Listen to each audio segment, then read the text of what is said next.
আসসালামু আলাইকুম সকলকে, দেশ ও প্রবাস যে যেখান থেকে আমাদের আজকের আরবি ভাষা শেখার গুরুত্বপূর্ণ ভিডিওটি দেখছেন সকলকে স্বাগত জানাচ্ছি। প্রথমে থাকছে বিভিন্ন জীবজন্তুর নাম এবং পরে থাকছে অন্যান্য বিষয় সম্পর্কে। প্রথম যে আরবি শব্দটি সেটি হচ্ছে কালফ, মানে কুকুর।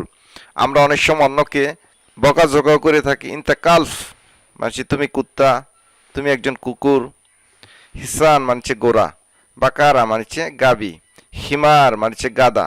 এটাও আমরা গালি হিসাবে ব্যবহার করে থাকি। ইনতা হিমার, ইনতা হিমার, তুমি একজন গাদা বা তুমি একটি গাদা।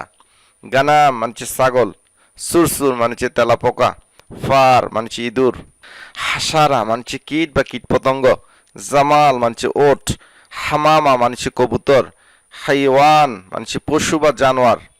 এটাও গালি হিসাবে ব্যবহার করা হয়ে থাকে। ইনতা হাইওয়ান, তুমি একটি জানোয়ার বা তুমি পশু। বুম মানে পেঁচা, জামুস মানে মহিষ, নাস বা ইনসান মানে মানুষ। সোপ বা সাবানকে আরবিতে বলে সাবুন, শ্যাম্পুকে আরবিতে বলে শাম্বু। আবির মানে সুগন্ধি, খাসাব মানে কাঠ, বাত্তানিয়া মানে কম্বল বা ব্লাঙ্কেট, সারির মানে খাট, আমুদ মানে খুঁটি বা খাম্বা বা পিলার, মিফতা মানে চাবি বা কি, গোরফা মানে কক্ষ বা রোম, হাম্মা মানে গোসলখানা বা বাথরুম, কূপ মানে গ্লাস বা পানি খাওয়ার গ্লাস, সা বা সাআত মানে গড়ি বা হাত গড়ি, বুরকান মানে আগ্নেয়গিরি, গাছ মানে গ্যাস, গ্যাসকে আরবিতে বলে গাছ। আর সইফ বা সইফ মানে গ্রীষ্ম বা গ্রীষ্মকাল, উৎসব মানে ঘাস, জাবাল মানে পাহাড়, বুস্তান বা হাদিকা মানে গার্ডেন বা বাগান বা উদ্যান, গাবা মানে বন জঙ্গল বা ফরেস্ট, দবাব মানে কুয়াশা, যাও মানে আবহাওয়া বা ওয়েদার, আবহাওয়া বা ওয়েদারকে আরবিতে বলে যাও।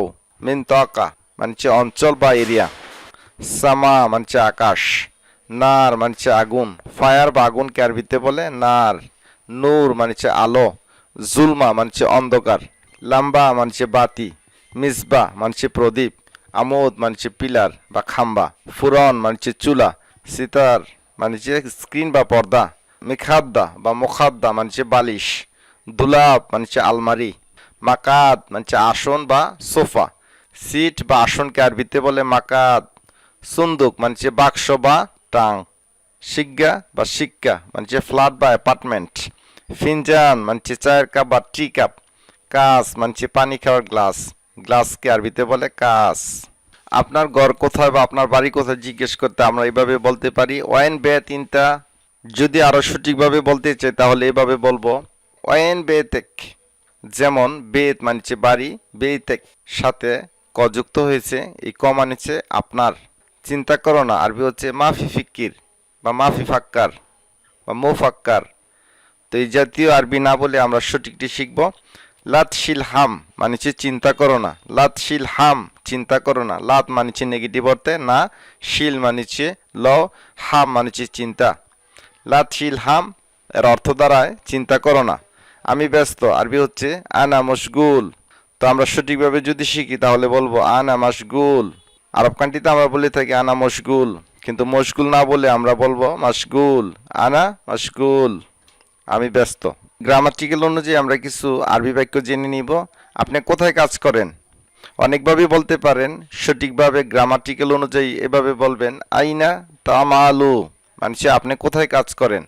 আইনা মানে কোথায়, আমালু ফি ওয়ারশাতিস সাইয়ারাতি অর্থ হচ্ছে আমি কাজ করি গাড়ির ওয়ার্কশপে, সাইয়ারাতি মানে গাড়ির, ওয়ারশাতিস মানে ওয়ার্কশপে, আমালু মানে আমি কাজ করি।